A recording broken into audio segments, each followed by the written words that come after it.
নমস্কার। আপনারা বাড়িতে প্রতিনিয়ত যে আয়নাটা ব্যবহার করছেন, যে আয়নায় মুখ দেখছেন, সে আয়নাটা নিখুঁত আছে তো? একটু খেয়াল করে দেখবেন তো? কোনো আয়নার যে ফ্রেমটা ভাঙা-টাঙা নেই তো? কিংবা আয়নার গায়ে ফুট দাগ নেই তো? যদি এরকম থাকে, চেষ্টা করবেন সেগুলোকে যত দ্রুত সম্ভব পাল্টে নেওয়া যায়। কারণ হচ্ছে আয়না রাহুর একটা এলিমেন্ট। এবারে যদি আপনি সে আয়নাটা দীর্ঘদিন ধরে ব্যবহার করেন, তাহলে তো বুঝতে পারছেন রাহু আপনাকে সমস্যায় ফেলতে পারে। সুতরাং এই আয়নাটা নিখুঁত হওয়া ভীষণ জরুরি।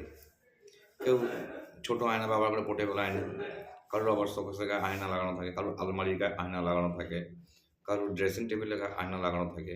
কিন্তু দেখবেন তো আয়নাটা নিখুঁত আছে কিনা, আয়নার গায়ে কোনো ফুট দাগ রয়েছে কিনা, কিংবা আয়নার গায়ে ধুলোবালি পড়ছে কিনা। এটাকে রেগুলার পরিষ্কার করবেন। আর যদি কিনা এরকম ফুট দাগ উঠে থাকে বা কোনো প্রান্তে যদি সেই ঘষে যাওয়ার মতন অবস্থা থাকে, সেটাকে পাল্টে নেবেন। বুঝতে পারলেন?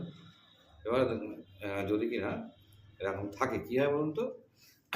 রাহুর প্রভাবটা আ খারাপ হতে থাকে, খারাপ হয়ে যায়। তাহলে কী হবে? আপনি কিন্তু আ ঠিকঠাকভাবে রেজাল্ট পাবেন না।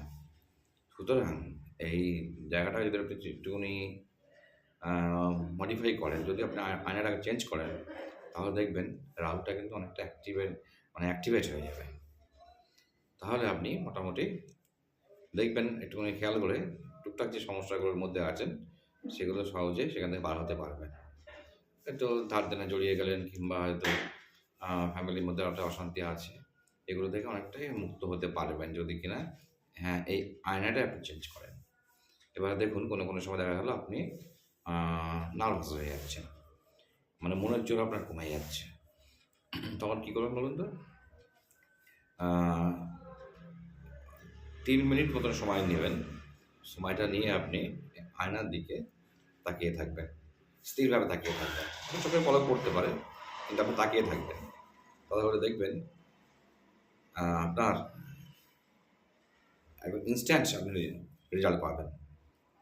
এর জন্য কোনো তাবিজ, কবজ, মাদুলি কিছু পড়তে হবে না। একটুখানি আয়নার দিকে মিনিট ৩ এক দৃষ্টিতে তাকিয়ে থাকুন। দেখবেন আপনি আপনার মনোবল আবার ফিরে পাবেন। চাঙ্গা হয়ে যাবে মনোবলটা। মিলিয়ে নেবেন।